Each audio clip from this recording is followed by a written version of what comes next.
Well, everybody, welcome. We're live, Tally Book Troubleshooting, live today, talking about compression. We're a midstream kind of focus, but we got some upstream experts here, folks, trying to talk a little bit about the subject.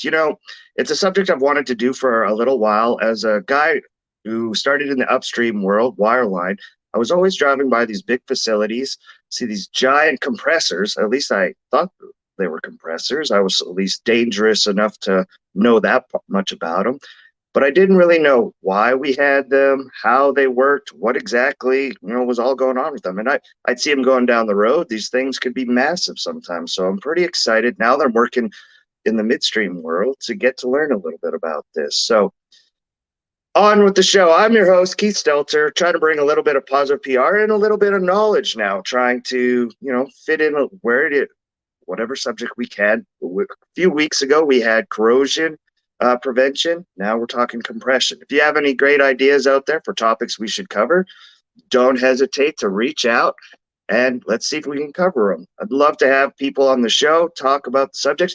I know this one, a lot of people reached out once I said I was talking about compression. There's a lot of compression folks out there, but we narrowed it down to a couple folks. Maybe we do this again in a month or so and get a few other new perspectives on there. Shoot it out in the comments where you're watching from. I see, there's a good guy, John Minyard. Good morning, John. Thanks for tuning in. You're a fan, man. Thanks for tuning in. Really appreciate it. Let's see, Terry Cook. Oh, we're gonna get to that, Terry. We're gonna get to it. A few announcements. Tally Book Troubleshooting brought to you by Arc Energy. We process your energy. Arc has been so good to me, so supportive of me doing these little shows and getting it out there. So thank you so much, Arc Energy. We buy process equipment as well as build new and recondition. A little ESG. You need some recycled parts in your world, recycled vessels. It's a little bit shorter lead time, so reach out. You never know what we got going on. Also, you notice this big mop of hair. It drives my father crazy. I was a clean-cut farm kid for a lot of years, but there's a reason for it. Sky High for Kids is coming up 8th and 9th in the Permian. That's where I plan on cutting this all off, donating it to kids with cancer.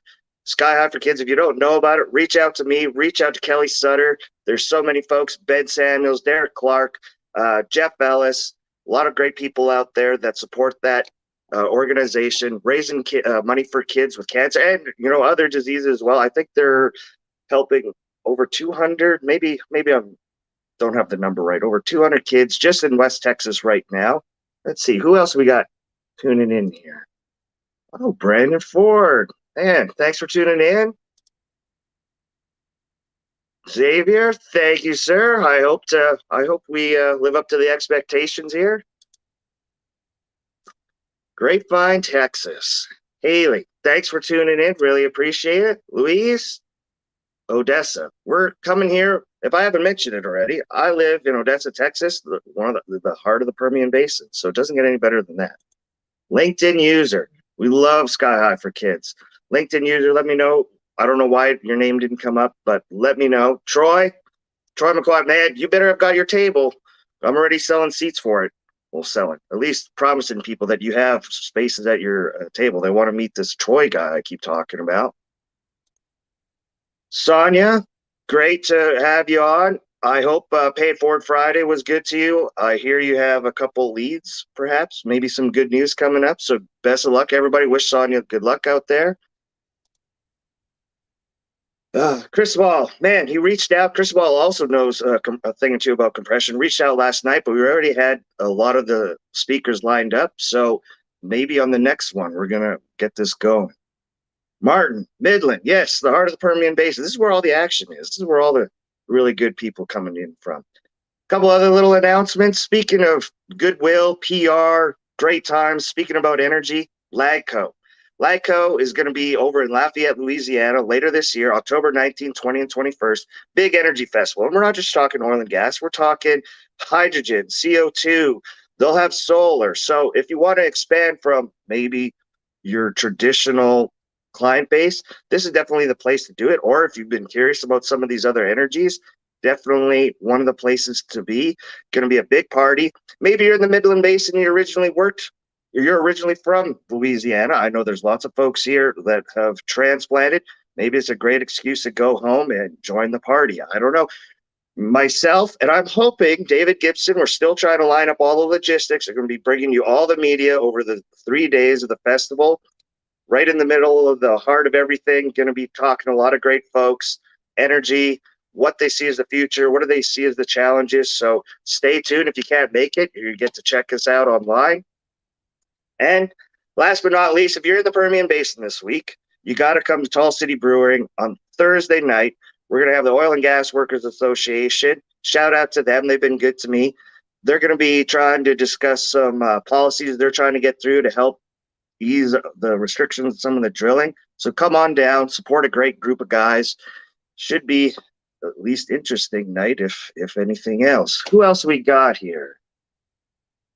Oh, Sonia saying thank you. She's definitely listening. That we love to hear when people are listening. Another LinkedIn user. I hope, it'd be ironic if David Gibson was one of these LinkedIn users. I don't know. Maybe David didn't tune in, but we'll see what happens here. Terry, what do we got? Oh man, he's revved up and ready to go, as they would say in Canada. That's a Canadian saying, I believe. Maybe my Canadian is showing. I am a U.S. citizen now, by the way. And without further ado, let's get to some of these great folks. We're going to introduce them, a little bit of information on everybody to start out with. Then we're going to have the roundtable. Then we're going to take all of Terry Cook's questions, because I know he's got a few of them. And hopefully there's a few other folks there that want to know about compression, have a thing or two that want to ask. Maybe challenge the guys. Maybe the guys give an answer and they don't agree. We'll all be respectful. We'll all try and discuss and have a little fun while we're doing it. I don't know. And by the way, what do you think of this red Arc Energy shirt? I'm sure the marketing people are losing their minds, because red's not the Arc Energy colors. But you know what? I thought red would be a little bit different and would stand out. So, without further ado, we're going to bring up the one, the only, Robert Gomez. Robert, thank you so much for coming on. Really appreciate it. Yeah, thank you. How you doing? I'm doing pretty good. Start my day out strong. Excellent, sir. You want to just jump into it? You want to go to your slide deal, a little bit of yourself on there, introduce everybody, and then we'll get on to this. We'll start hitting it hard, or do you got any announcements you want to drop before we get into this? What do you got going on? Yeah, actually, I just thank you for the opportunity to just sit here and to discuss, with this about compression. I do like the charity that you're involved in with Sky High. I definitely plan to take part in that. That's something awesome. I'm so glad that you're doing that. Also, just want to kind of drop in as well. If you guys are following me currently, I am doing the MS 150 for the multiple sclerosis, and so I will be raising money for that. Will be July 16th. Great. Thank you. Yeah, that's another great charity. I'm glad, the Permian Basin, the oil field, doesn't get enough credit for how much it helps out some of these charities. So we definitely gotta. Terry Cook, well, my shirt, double XL. Yes, Terry. We're working on it every day.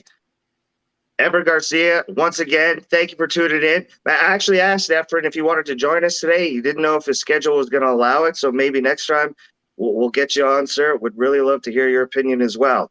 So, Robert.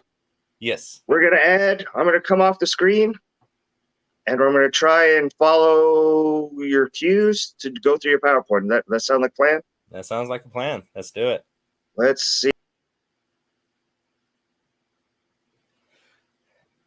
All right, so you can kind of see my my profile picture there. That was a good day, just kind of put out that picture. But we dress up for these occasions. But us being in compression, oil and gas, there's just times where we get nice and oily and dirty. Yeah, that's a good profile picture of me, actually, without a cap. So just a little bit about me. I'm actually born and raised here in Midland, Texas. Been working in the gas compression industry for about 14 years. Really broke out in the industry, as a compressor mechanic. Used to work for Herbiger and in all those name brands, just a green hand, not knowing much. But luckily I had the opportunity where, they gave me a chance, and they said, well, do you know anything about compression? I said, not really. Well, do you know anything about cars? I was like, yeah, sure. So it's basic, simple things. And just began working there for about 4 years, and then just had the opportunity to learn the shop inside and out, from tear down to machining, to repair, and assembly. Then finally got the opportunity to become sales support, basically just helping these salesmen that were above me and just learning underneath them and their ropes. So definitely been blessed to have that opportunity to learn from people that superseded me. And so yeah, just you can always learn from everyone, right? And so I just been in the sales industry for 10 years now, and now it's just strictly compressor valves. So I do love it. Before it was the repair of and service of packing cases, piston rods, you name it, and yeah, we did it all. And now my main focus is more gas compression, which I feel is the heart of a compressor, is the compressor valve itself. And just being here in Midland, it feels small, but it's also a big community, a tight knit community within the gas compression world. And so just loving making those relationships and being in the oil and gas industry. And you can see my information down there. I love this slide here. Um, you can reach me anytime, Robert Gomez, roofvalves.com. That always, if you follow me on LinkedIn, you'll see that I always put my phone number and email address on there. So feel free to message me, even just to sit down and have that conversation. I love to kind of visit with you guys as well. Yeah, and also on this next slide here, I just love gas compression. I mean, I love the rawness of a black and white gas compressor out there. We're out in the heat, we're out in the sun, and it's just, these things just operate 24/7, 365. And working on these things when I was a mechanic, it just, man, it helped to learn the ins and outs. And then when I got into the I guess the shop space of it, man, it just really gave it another appreciation of what those guys do to make everything work. So really just coming around full circle. So not just completely a salesman being out there, but still can turn a wrench or two. And the key points, I feel with gas compression, I mean, it's efficient, it's compressible. You can do it in multiple stages, single stage. So there's just a variety of applications for these things. We're always hear about oil and gas, and you see more oil, right? That's usually the topic of everyone's deal, the barrel of oil. But a lot of this gas that we use here, I mean, it's so versatile. You can use it. We have it that goes from one point where you saw in that compressor image there. It goes from one point to the next, and it's just a station that takes gas from 20 pounds, whatever the suction pressure is, and compresses it and sends it down the line, where it goes to a refinery and things like that to get processed, where we're used for gas, for cooking. Propane is compressible. So there are just multiple ways that you can use compressors and compressing that gas. So I love how versatile the compressible gases are for various applications, actually. And it's just for multi-use. I mean, you might hear the other guys talk on some key points of how you use that gas for gas lift, right? To extract more oil, AGI, re-injecting the gas back into the ground. As I mentioned, residue, it's real clean, cookable gas is what they say in the industry. You can cook with it, right? And so that's the stuff that goes into those huge pipelines that you see just going down the road, and you see all these pipelines that's going straight into our gas, where we heat our homes and cook and do the supply that way. So yeah, it's a constant, right? It's a constant, during the downturn, when unfortunately, when some people had lost their jobs, we were still busy. These compressors had to run. They had to get, gas from point A to point B. They still had to be processed. Yes, it was kind of sketchy, but at the same time, it was something. I believe it was a constant. So thankfully, we were in a great market where we didn't have that point where we were let go. So Perfect. That's great to hear, Robert. Excellent introduction. Really appreciate it. Starting us off with a bang, sir. So we're gonna move on to our next gentleman. I'll stay in the background. We'll have you back on here. All of us will be shooting compressor talk as soon as we can, sir. And one of the tallest, most loving men in the oil industry coming up next, Mr. Kevin Burns. How's it going, sir? It's going pretty good this morning. How about yourself? I'm doing great. Everybody showed up. The internet seems to be working. People are commenting. There's actually the odd person, enjoying it. It seems. Life can't be any better, could it? So, are you ready to do the big introduction? Go through it all. Sure. I'll try to do my cues. Just following along with you. Yeah. Ready to take this on? Yeah. Let's see how. No. No, it's the end. Go. Sorry, my bad. Take it away, Kevin. Well, there's a pretty picture of my face. It's probably my only headshot I have at this time, to be honest with you. I haven't done many of those, if any.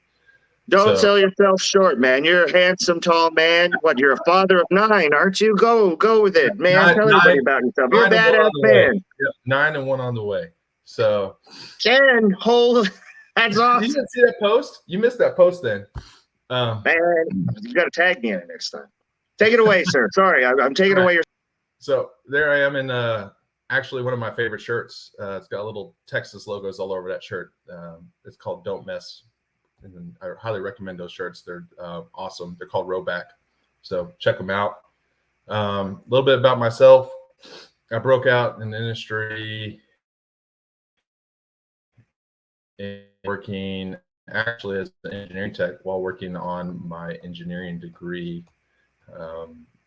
at UTPB in Odessa while working in Midland for an operator doing production and drilling support for an operator at the time who actually eventually sold out, and kind of bounced around from there, working for various operators in production and drilling facility roles, and eventually moved over to the private equity water space. And my experience kind of bounced around those different specialties while working for an E&P.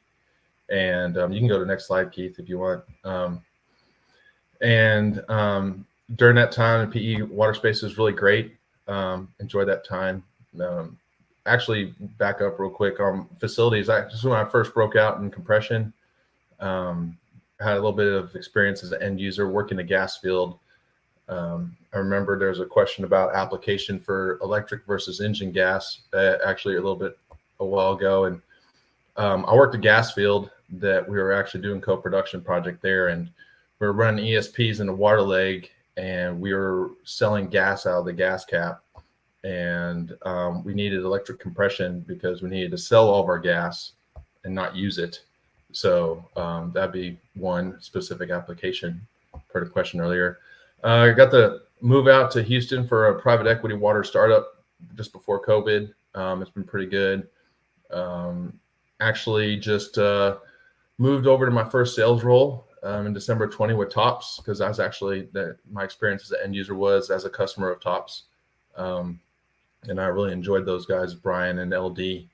And so it's been pretty good so far for a guy that probably those may know me in the past. Maybe they think it's a little odd for me being in sales now, but I've enjoyed it so far. I really enjoy the transition, enjoy the people I get to meet in this role, and serve on others as best as I can. A little bit about my focus, electric compression, right? Reliability and runtime. We actually kind of back up a little bit, about 2011, really kind of started focusing on electric compression just because we noticed some benefits with it in the extreme heats out in West Texas. And obviously the increased runtime means more oil production and more money for the end users, E&Ps. As we kind of, evolved in time, obviously ESG became a thing, and part of that ESG is the E for environmental impact, right? The motor helps reduce emissions on site. Obviously, there's still some, use off the grid itself, but no internal combustion engines, emissions, reduce methane losses and emissions throughout the process, especially, when you use supplied air versus supplied gas for your dumps and stuff like that. Reduce noise. You have several units actually within city limits of places because of the fact that they're quieter than most engine units. A lot of big push for data in our industry right now, and we're really nerdy about that kind of stuff. And with electric compression, it's really easy to be able to monitor all that through drives, through PLCs. We can monitor almost every aspect of our skid. I mean, we're collecting over 250 points of data right now on those skids. And so it helps us to remote access, control it, reduce man time having to go out to location to restart a unit, access control, speed it up, slow it down, adjust the cooler settings. Lots of various options out there with just remote automation associated with electric drive compression. As mentioned, temperature regulation, right? You can sit there and go out there and automatically change the temperature set points in your various stages throughout the compressor, and even speed up or slow down the cooler fans to mitigate that based off extreme cold weather or extreme heat weather as you need to see fit. And then got a little picture of our compressor, one of our compressors here. This is a 800 horsepower package. It's actually got a WP2 motor on this one. And you can kind of see the various aspects of the compressor skid. This one was actually in our make ready yard in Midland. So excellent, sir. Perfect introduction. Way to go. It seems like we're going to have a varied amount of topics here, so really appreciate it. How do you feel? Are you still nervous or what? No, man, I'm good. Excellent. That's what I want to hear. That's what I want to hear. Thank you. We'll get back to you in a moment. And last but not least, Robbie, thank you for being with us. Really appreciate you taking the time, sir, out of your busy schedule. Thank you for joining us today. Absolutely. Thank you. Thank you for doing this. Well, let's jump into it. We'll start with, I'll start with your presentation. We'll do a little bit of an introduction of, who you are and a little bit about your experience, and we'll go from there. Okay. Sound good? Sounds great. Let's see here. And all right. Well, the G fell off. Sorry about that. But my name is Robert Harrison, also go by Robbie. I am out in West Texas. Nobody special, just another handout here. Currently, what I do is reciprocating compressor analysis.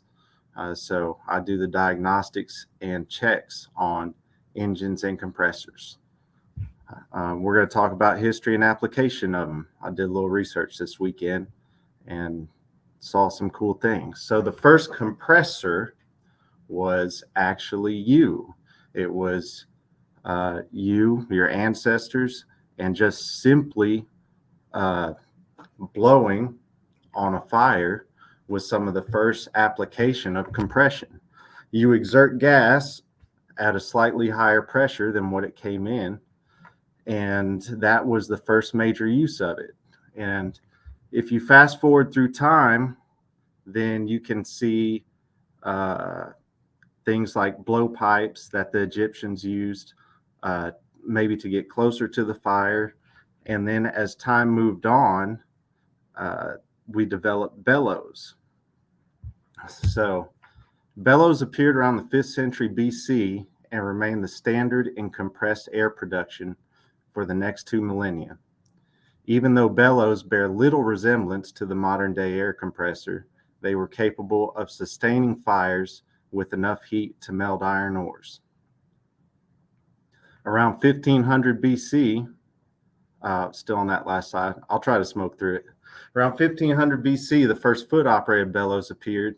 Bellows remained the standard in compressed air production, as I previously mentioned. And okay, on to the next one. So we went from hand to foot operated bellows. So hydropower compression, this was cool. I didn't know. They actually created bellows that were hydropowered. So you had a water wheel with a shaft driving bellows. So it's kind of cool that you had water driving fire in a way. Piston and cylinder design was later implemented in the 19th century and integrated with steam engines for applications such as locomotives. You need brakes, metallurgy, underwater operations like diving and pneumatic tooling. Other power sources later developed. So this is where we really start ramping up, late 19th century, 20th century, and we start developing natural gas engines, diesel engines, and electric-driven compression. And other compression uses developed at the same time. Besides just compressing air, we use refrigeration, started using it in chemical and oil refining, gas transmission, gas storage, and sequestration. And that was an example of a little steam powered one. And engine and compressor analysis. Now this is what I do. Engine and compressor analysis involves the diagnostics and performance review of reciprocating equipment. So up there at the top right is just some of the different types of compressors. So we're focusing on reciprocating compressors, but there's many kinds. You have scroll compressors, screw compressors, reciprocating compressors, liquid ring compressors, lobe, and vane compressors. It's kind of like Bubba Gump and Shrimp. There's all kinds of compressors out there. My favorite, of course, is reciprocating. So one way I can talk about analysis to relate to people to something they can understand, this is more for an engine, but you can compare it to medical diagnostics. So an engine, a compressor, has an RPM. You have a BPM, your heart does. That's a speed. Ignition system is what an engine has. But you have a heartbeat signal, EKG. So if you look to the right, that is a ECG signal on the top, and that is an ignition signal on the bottom. So the diagnostics and troubleshooting, the way I see it, is pretty similar. So oil, engines have oil, we have blood, and you take pressure is important, blood pressure is important, oil pressure is important. Blood samples are important. Oil samples are important. Coolant. So we need hydration. We need water. So quantity, flow, sweat, temperature, air intake. We breathe in air. We exert air like exhaust. Controls and PLC. All up here, this is where our PLC is. That's what controls everything. Wiring, communication, and your compressor and engine needs the same thing to have controls and to operate. And that pretty much wraps up what I have. I want to say thank you to everybody in the industry, though. There's guys out there that spend a lot of time away from home, away from their families, and turn wrenches and have sweat for 30, 40 years on these things. And so we owe homage to them for the work they've done, and they've made life easier today for us, because what used to take a day can now take 10 minutes. Yep. Very true. Very well said, sir. So we got a pretty broad amount of topics here. My one fear was, okay, if I have 3 compression guys on, are they all going to present the exact same thing? And I think we covered pretty much as different topics among you guys as we could. So bravo, gentlemen. Thank you very much. Really appreciate the time you put in this. Is there anything, before we get to some of the questions from, the comments and stuff, is there anything you guys want to ask each other from what you just, knowing that you guys got the different backgrounds? Does anything pop up in your mind to take advantage of this moment? No? I don't have a question, but I did like Robbie's history lesson. That was actually pretty sweet. Yeah. Thank you. Well, especially when you start talking about blood, right? Because of the fact that, we've had quite a bit of babies, and we've done things quite differently. And to be honest, I had one time, because of like the whole compression and pressure and how the heart works like a compressor, I actually converted my wife's blood pressure from, and all that kind of stuff to figure out, some things to help her kind of figure out what she can do, because she has low blood pressure. And so it's kind of funny. Yeah, that was definitely, it was a good learning opportunity. Yeah. I love that you made it simplistic where it made sense. Yep. You know, people tend to overthink and overcomplicate this thing, and it's simple when you really think about it. Yes. Oh, if So- we get time, Keith, I have that video too that just shows the Oh, dynamic of a compressor. you know what? I forgot all about that. We have a little video for you guys. It's less than a minute long. Let's see if I can pull that up here quick and explain a little bit more compression. Let's see what happens when I click this button.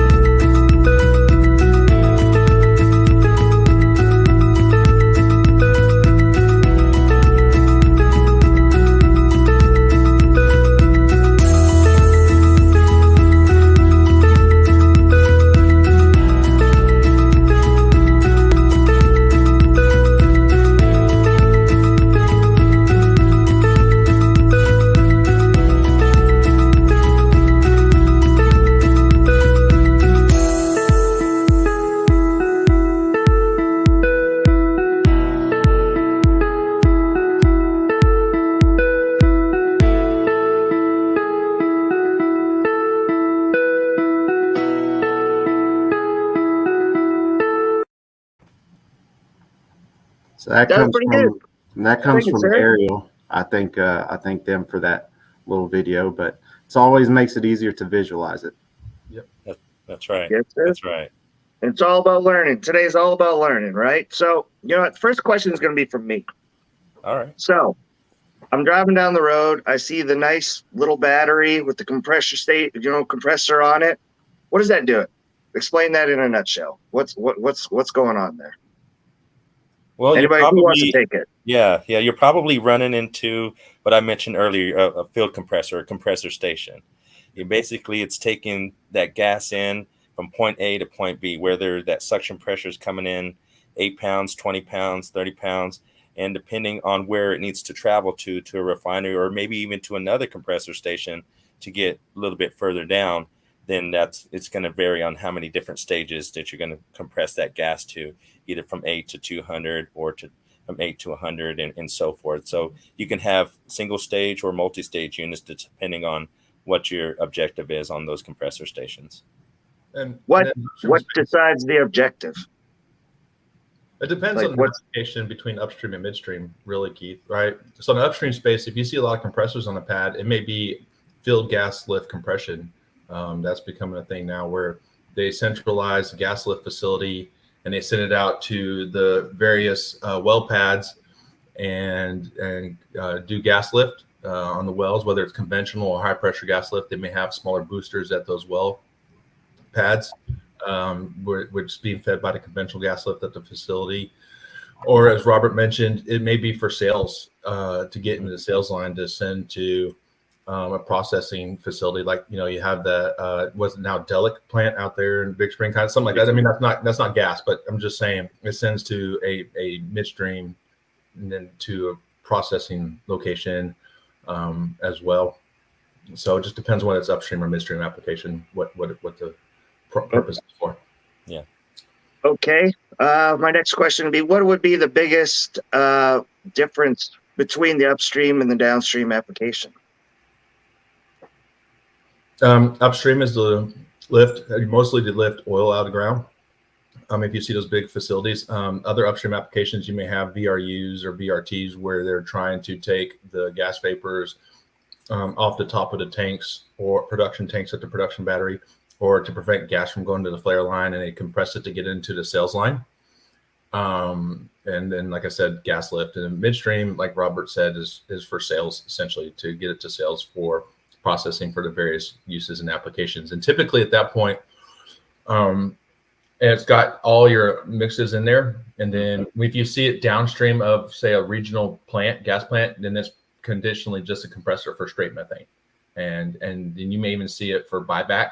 A lot of operators will do buyback off the midstream to feed their compressors for gas lift and such things. So, yeah. So we have a question from a legend himself here in the Permian Basin. This is Rodolfo Molina, great guy. Thanks for tuning in, Rodolfo. What does it mean when a compressor goes down on low suction pressure? That could mean two things. It could mean that you're not feeding it enough gas, or in any case, that is the case usually. You're not feeding it enough gas, maybe a valve pinched off, or the compressor is just too big for the application. You can think of it like a pump. I mean, a pump sucks a tank down, and a compressor sucks pressure down. So you feed it pressure, and the more that compressor is pumping, the lower it's going to drop that pressure. So when you go down on low suction pressure, that means the compressor is doing too good of a job, or that you're not feeding it enough gas to maintain a pressure. On a well, say, a well doesn't produce the same amount throughout the course of its life. Is it a common occurrence that you start off with one size compressor and have to switch it out to a smaller one? Yes. Yeah. Yeah. Especially with these high pressure gas lift applications nowadays, right? High pressure gas lift is, say, anywhere above, say, 1,300 PSI all the way up to 4,500 PSI. And then as the well over time, usually in between 8 to 18 months, depending on where you're at in the basin, depletes down, and you become, transition back to, to traditional gas lift, conventional gas lift. And so that's more on the discharge side of the compressor, and that may more affect your discharge pressures. As Robbie mentioned, I mean, any pump, any compressor, anything's really designed. Everyone talks about suction discharge pressures. Everything's really sized based off the differential across that machine. At the end of the day, there's not an unlimited range a machine works in, whether it's an H pump, a compressor, or any of those sorts of things. And as Robert and Robbie can tell you, the compression ratios is what's going to help determine what range differential that specific compressor can work in for you. Because just because it hits a certain suction doesn't mean it'll always hit a certain discharge, and you got to kind of be careful with all that and monitor that. Right. And to what you had mentioned earlier too, where the variable speeds and pocket adjustments and things like that will come into factor. So being able to adjust those, and when your field depletes, then that's where you can slow down that unit, things like that, and just make some changes as needed. So does that kind of answer our next question? Is compression a constant torque application? Constant. Now, so in this case, let's say we'll try to tie this one into the last question. Let's say you are going down on low suction pressure and you have a compressor. Well, hopefully you have variable pockets on that compressor. What that allows it to do is to pump less. So you can maybe make the compressor half the size of what it was by backing pockets out, or by deactivating one end of the cylinder. So that way it's not pumping so much that it's bringing down your pressure to the point where you're going down. Now, if you're moving pockets and you're making these adjustments, or you have pneumatic pockets on there, which that's what pneumatic pockets do, is they look at the pressure all the time to try to maintain a pressure and adjust as field conditions change. And when you adjust a pocket, you are adjusting torque. When you change a pressure, you are changing torque. So it's only a constant application if the pressures and speed are constant. Right. You can also, in some cases, as they mentioned, you could slow the unit down in some cases if it's variable speed or if it's an engine, and so that it's not pumping so much.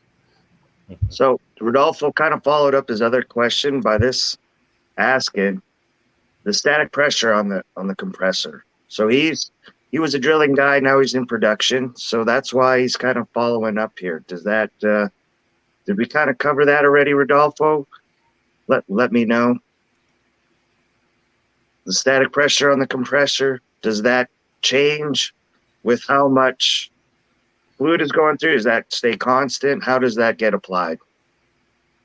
I think it depends on what he's referring to as static pressure, because generically static versus dynamic means things are at a standstill, right? Generically speaking.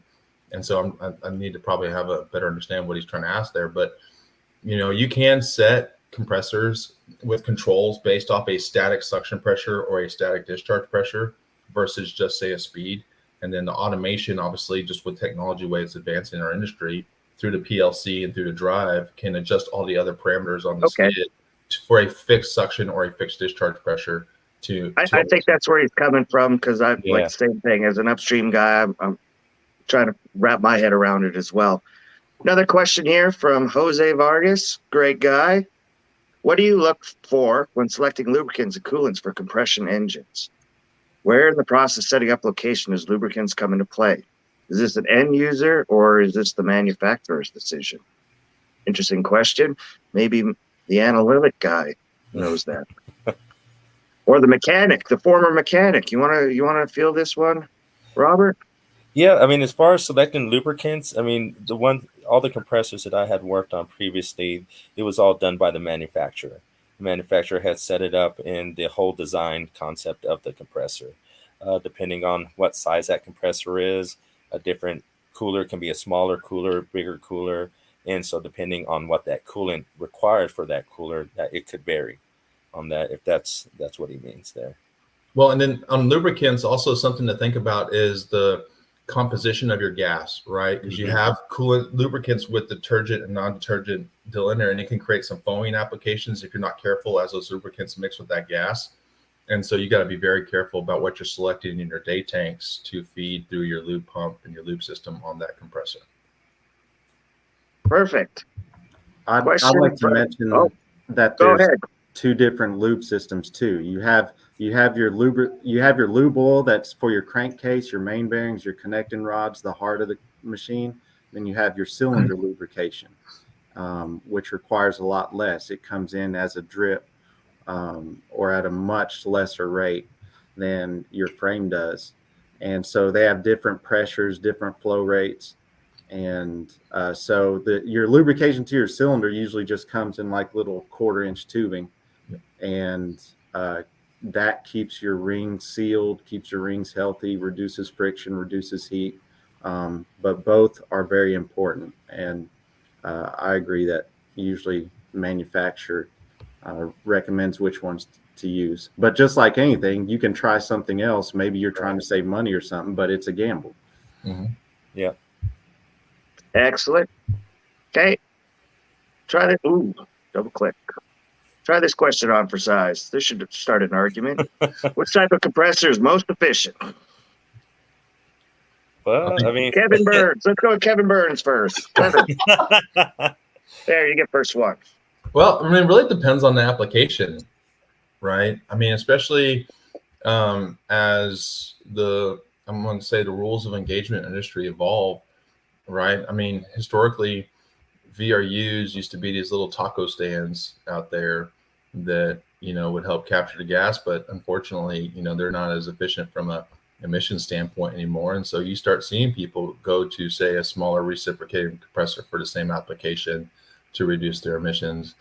For gas lift, I mean, we like the traditional recip compressors that we're using, anywhere from 2-stage all the way up to 5-stage, depending on what you're looking to do there. So outside of gas lift and traditional oil field, obviously, you start getting into hydrogen spaces and a lot of things out there that are gases, right, that use the compression.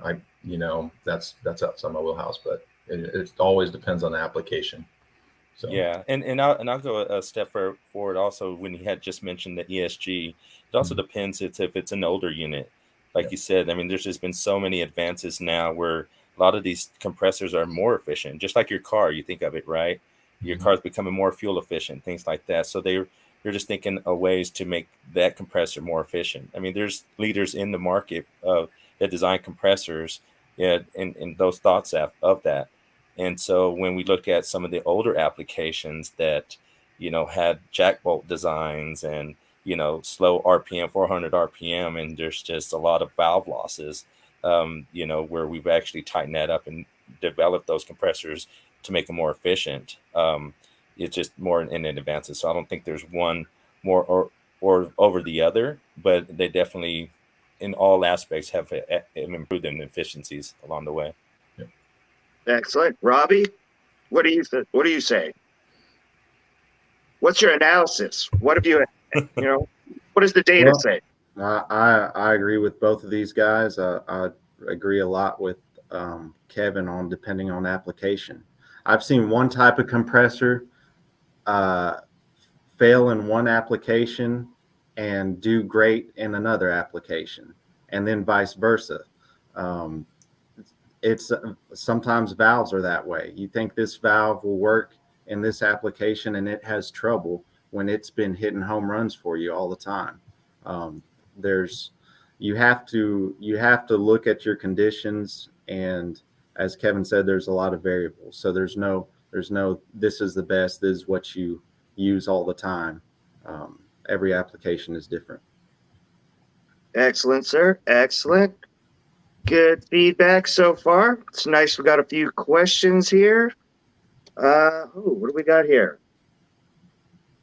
Do you think advancing valves or pumps creates the best efficiency? Ooh. I mean, there's a valve guy. I wonder what he's going to say. I mean, me dealing directly with compressor valves, and we develop an aftermarket compressor valve. I do believe, like as Robbie mentioned earlier, it's the your lungs, right? It's helping that compressor cylinder breathe a lot better, more efficiently.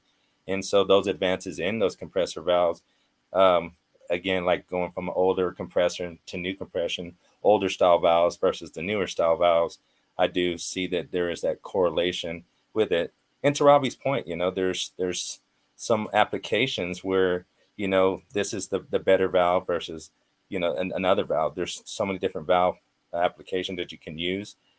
Me being partial to ours, but I do think that having a better valve is definitely going to help with that compressor. Kevin, what do you say? I mean, there's a lot of style valves out there, even with just say Ariel alone within themselves and their own valves. They create different valves for different applications, different pressures, different ranges. And but do you think it's the pumps or the valves? What's your opinion? What creates more efficiency? I mean, that's the question. I would probably have to say the valves and the way you set the valves and the way you design the valves, because you got different metallurgies, different speeds and strengths. Just like anything when it comes to the science we use in our industry, you gotta, as Robin and I mentioned earlier, just look at the application and go from there. So a lot of times you don't even need to swap out the compressor. You just need to swap out the valve and go from there. I've seen a couple places in our field use application for tops. I mean, we just swap out some valves and we stop having issues. So, wow. Okay, Robbie, your thoughts? Pumps or valves? Is it a consensus? Do you have a counter argument? I have a counter. I agree with what Kevin and Robert said. Of course, I'm a lot more familiar with valves. But yeah, I agree with them. Depends on application once again. Let's see. Another question here. Are there part shortages in the compressor industry? I think supply chain is affecting everybody. I don't think anybody's immune to it. What do you gentlemen say? Yeah, I mean, I would agree. I mean, I don't think anyone's immune to it. Thankfully, for our company, we've been fortunate to not have those shortages or delays. So we've been actually, during this whole process, being able to stay on time and within that time frame. So we're good there, but I do see those delays in other, I guess, competitors that I deal with as well. So I do see that across the board. Yeah, perfect. Robbie, you're going to run into long lead times on certain units. Say you need a connecting rod, you might be 6 months out for certain kinds, certain manufacturers. And that's the kind of things that open up the door for third parties to come in, is lead time.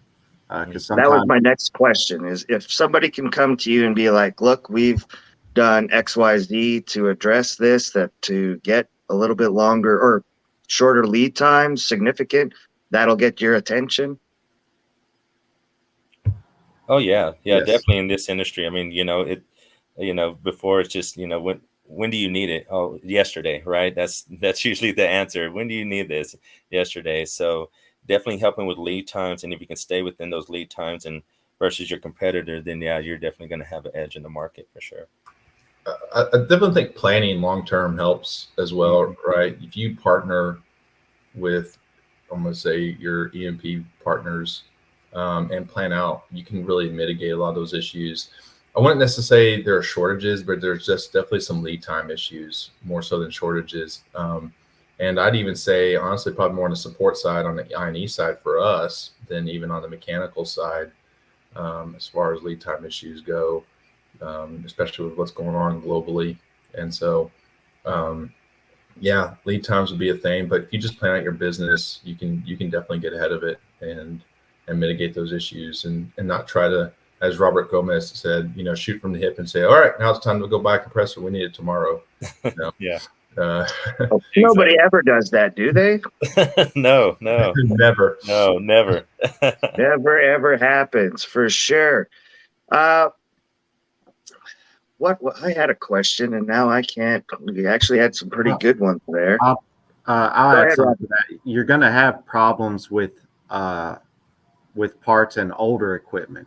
Like the oldest engines I test are from 1948 and 1949. They're Clarks. And some of these parts are hard to find. You actually have to manufacture. So it's just like having an antique car. I mean, to hunt down all the parts may be a challenge, to the point where you have to manufacture them yourself. So I was going to ask, boy, I bet if it's from the 40s, you're having to find the specs and make that yourself. I don't think they carry that on the shelf anywhere, do they? No, a lot of them. I mean, and to Robbie's point, we've done some older Clarks and Coopers, making the drop-in replacement compressor valve for those. And that's just because, too, they're, making more efficient ESG, but then also parts are becoming harder to find. So if we can build that and make that for them, and have it more readily available, I think that's another way to get it done. Oh, got another question here. Very informative. How much and how often is maintenance needed on compressors? Now, I imagine that's all depends on the application, what kind it is, but is there a rule of thumb? We perform maintenance monthly on our units, preventative maintenance monthly, and we rotate the type of maintenance on the machine, where actually it's actually probably kind of what I call 60-day rotation. And you have your A rotation every 60 days, but then you also have your B rotation every 60 days, and they're alternated on what you do on the compressor and to maintain it. I know others may do a little bit different, but typically for us, it's every 30 days we try to rotate through PMs. Robbie, is that rule of thumb for you guys as well? Manufacturer's different. Once again, usually there's like at least a quarterly, or at the very, very minimum, an annual inspection or annual maintenance. But it depends on application again. Robert? Yeah, no, I totally agree. Everyone varies. Everyone's different. Even different end users are different. As Kevin says, they do theirs monthly, 60 months. Some of them do quarterly. I mean, at minimum, we would love to see annually. And that's just, even at minimum, just to check to see if there's anything wrong with the compressor valves, the wear bands, make sure, just do a really good inspection of that compressor. Not even on the compressor, but also on the engine or electric side as well. So, it's definitely going to vary, especially if you're dealing with a field unit versus an acid gas unit or things like that. So it's going to vary depending on that as well. Excellent. Well, do we got any more questions coming in there? Otherwise, we're coming up to an hour. Imagine that. Time flies when you're having fun. Yeah, I know. We did have some from Terry Cook, didn't we? That we kind of skipped over. See if I can go back and find it. Yeah, I did see something with Terry on that. So Terry originally asked, you build both electric and natural gas packages. So what application will electric package benefit over a natural gas package? So there's several variables in considering whether you want an electric motor or natural gas. If you're compressing natural gas, you already have a fuel source right there. So that fuel source can drive an engine. And if you get an electric motor, you have to have the electrical infrastructure to run it. And it's also going to cost you, because This isn't like getting an electricity bill for your home. This is just one compressor might cost you $500,000 a year to run in electricity alone, not considering maintenance and everything. So Is there electricity, any advantage to getting, like, if there's on-site natural gas, to getting a generator to power that said? There's no trade-off? no, the engine is the engine is the generator. It's providing your power. You could buy, in some cases, you could buy the exact same engine as a generator that you're using to drive your Okay. compressor. So it is providing your power. You just have to have the expertise, which if you don't have within your company, there's third parties that can provide that, to help you with your maintenance, and keep them running. Because some of the engines today are impressively reliable, in my opinion. If you set them up right, you package them right, and you maintain them right, you can get a lot of horsepower or a lot of kilowatt hours, that in the case of an electric motor. Electric motors tend to be more reliable because they're simpler. You don't have combustion taking place across 12 cylinders. You don't have to worry about all your different filters and fluids and all your maintenance that an engine takes. But in some cases, they're easier to drop in the field, and especially if you have a fuel source already. But cost is definitely a factor, because if you're going with a fleet of electric drives, you're looking at a big electricity bill every month. So it's Perfect.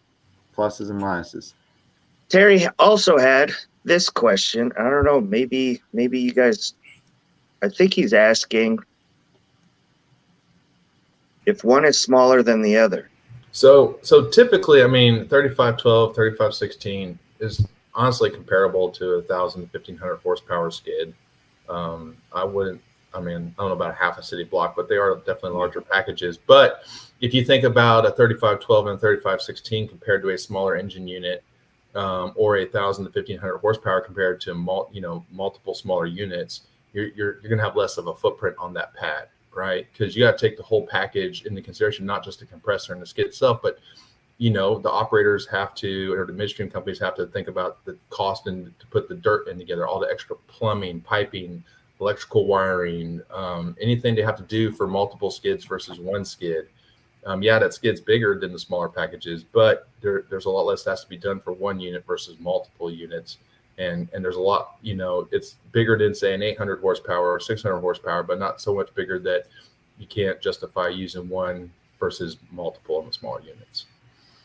As a non-compression guy, I take it those 3512, that's a standard compression model number or something, or size? That's an engine size. It's a Cat 3512, Cat 3516. So they typically on the engines, compressors, they talk to them about the engine versus, say, maybe the stages, and the number of stages and the number of throws and that sort of thing.